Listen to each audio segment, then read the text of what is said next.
ताकत है भारत की निष्पक्षता की, ये भारत की ताकत है भारत के चुनावी तंत्र की, चुनाव आयोग की। और मैं मानता हूं कि आशा करता हूं कि 5 साल तो अब ईवीएम शायद मुझे नहीं सुनाई देगा, लेकिन जब 29 में हम जाएंगे तो फिर से शायद ईवीएम को लेकर के नाचने की शुरुआत करेंगे, क्योंकि इनके सुधरने की संभावनाएं बहुत कम है। आप देखिए, चुनाव के समय मैंने पहली बार देखा, शायद हर तीसरे दिन इलेक्शन कमीशन के काम में रुकावट आए, इसके लिए सुप्रीम कोर्ट के दरवाजे खटखटाए गए, भांति भांति की एप्लीकेशन, और एक ही टोली थी। और लोकतंत्र के प्रति जिनका भरोभार अविश्वास है, ऐसे लोग सुप्रीम कोर्ट का उपयोग करते हुए कैसे रुकावट डाले, इसका निरंतर प्रयास करते रहे।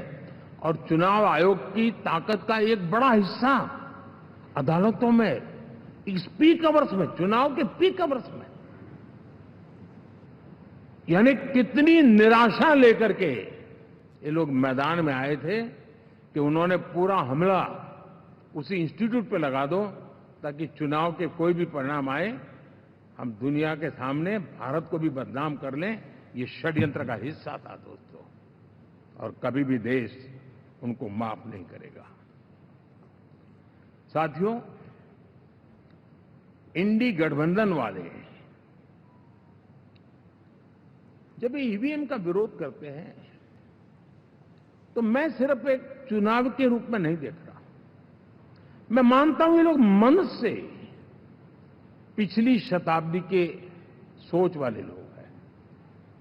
वे टेक्नोलॉजी को हम महत्व न समझते हैं, न टेक्नोलॉजी स्वीकार करने को तैयार है।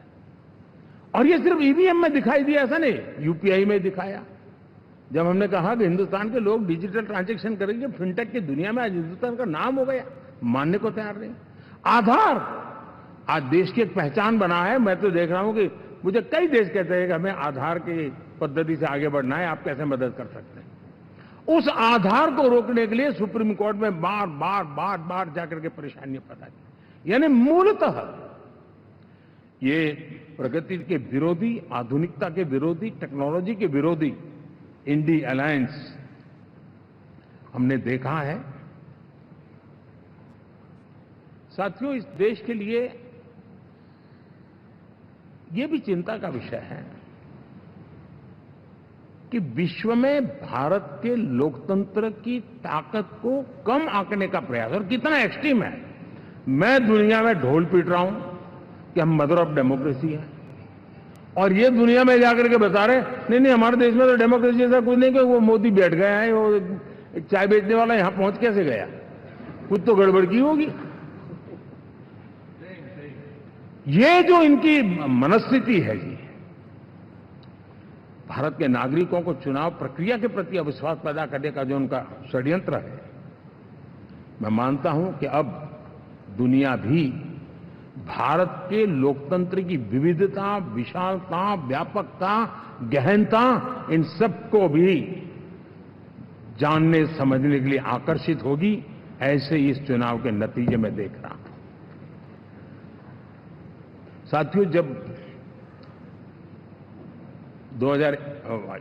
1 तारीख को मतदान पूरा हुआ और 4 तारीख को काउंटिंग, इस बीच की चीजों को आप देखिए। योजनाबद्ध तरीके से देश को हिंसा की आग में झोंकने का बयान दिए जाते थे। यहां इकट्ठे होना, यहां पहुंचना, यहां करना। कुछ लोग इस चीज को गंभीर नहीं लेते हैं, लेकिन ये बहुत गंभीर है। आप भारत के लोकतंत्र को, पहले उसकी व्यवस्था को अनादर करते हो, अब परिणाम आने से पहले एक ऐसा माहौल बना दो कि बस आग लगा देंगे। हर प्रकार से उन शब्दों का अर्थ यही निकलता है कि उन्होंने देश को उस दिशा में ले जाने का प्रयास किया था। लगातार देश को गुमराह करने का प्रयास किया गया, देश के लोगों को बांटने का प्रयास किया। अरे, चुनाव एक ऐसा लोकोत्सव होता है कि ज्यादा से ज्यादा लोगों को हम जोड़े, तोड़ने के लिए नहीं होता है। लेकिन हर प्रकार से कोशिश यही की गई। साथियों, मैं मानता हूं कि 2024 के लोकसभा के चुनाव के जो नतीजे हैं, हर पैरामीटर से देखेंगे, दुनिया ये मानती है और मानेगी कि ये एनडीए का महाविजय है।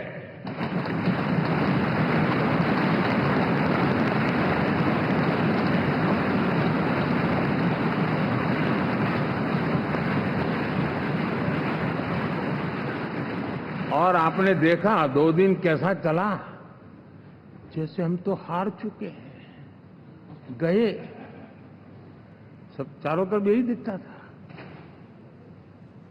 क्योंकि उनको अपने कार्यकर्ताओं का मोरल हाई करने के लिए ऐसे काल्पनिक परेड ये करने पड़ रहे हैं। और साथियों, गठबंधन के इतिहास में अगर आंकड़ों के हिसाब से देखें तो ये सबसे मजबूत गठबंधन की सरकार है।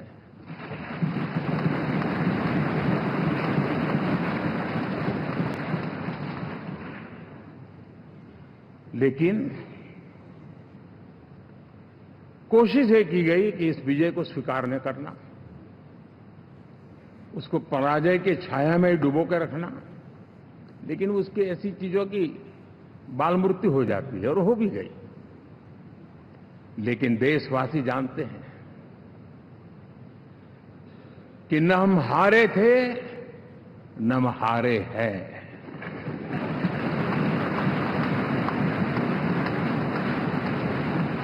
लेकिन 4 तारीख के बाद हमारा जो व्यवहार रहा है, वो हमारी वो पहचान बताता है कि हम विजय को पचाना जानते हैं।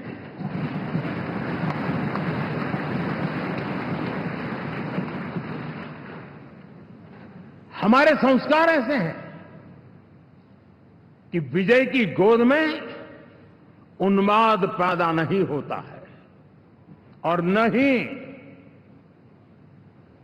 पराजित लोगों के प्रति उपहास करने के हमारे संस्कार हैं। हम विजय को भी पचाते हैं और पराजित का भी उपहास करने की विकृति हम नहीं पालते हैं, ये हमारे संस्कार हैं। अब किसी भी बालक को पूछो कि भाई लोकसभा के चुनाव के पहले सरकार किसकी थी, तो कहेगा एनडीए। 24 के नतीजों के बाद सरकार किसकी बनी, एनडीए। तो हारे कहां से भाई? पहले भी एनडीए थी, आज भी एनडीए और कल भी एनडीए है।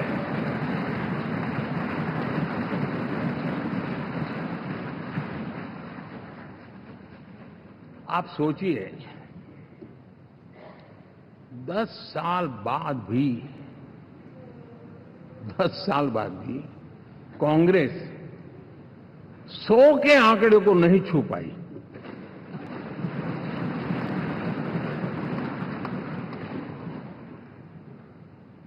और अगर मैं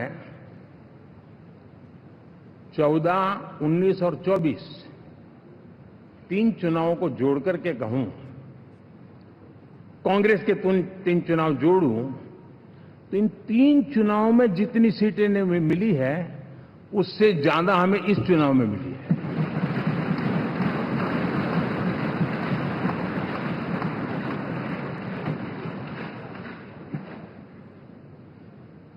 और मैं साफ देख रहा हूं साथियों, एनडीए वालों को अंदाज नहीं है, वे धीरे धीरे पहले तो डूब रहे थे, अब तेज गति से ಸರ್ಕಾರ ರಚನೆಯ ಕುರಿತು ಕರೆದಿದ್ದಂತಹ ಸಂಸದೀಯ ಸಭೆಯಲ್ಲಿ ಸರ್ವಾನುಮತದಿಂದ ನರೇಂದ್ರ ಮೋದಿ ಅವರನ್ನ ಆಯ್ಕೆ ಮಾಡಲಾಗಿದೆ. ಮೈತ್ರಿಕೂಟವನ್ನು ಉದ್ದೇಶಿಸಿ ಪ್ರಧಾನಿ ನರೇಂದ್ರ ಮೋದಿ ಅವರು ಮಾತನಾಡ್ತಾ ಇದ್ರು. ಈ ಮೈತ್ರಿ ವಿಜಯವನ್ನು ಪ್ರಸ್ತಾಪಿಸಿ ಹಲವು ವಿಚಾರಗಳನ್ನು ಕೂಡ ಉಲ್ಲೇಖಿಸಿ ಮಾತನಾಡಿದ್ದಾರೆ ಪ್ರಧಾನಿ ನರೇಂದ್ರ ಮೋದಿ ಅವರು. ಬಹುಮತದ ಅವಶ್ಯಕತೆ ಇದೆ, ನಿಮ್ಮೆಲ್ಲರ ವಿಶ್ವಾಸ ನನ್ನನ್ನು ಭಾವುಕಗೊಳಿಸಿದೆ ಅಂತ ಕೂಡ ಭಾವುಕರಾಗಿದ್ದಾರೆ ಪ್ರಧಾನಿ ನರೇಂದ್ರ ಮೋದಿ ಅವರು.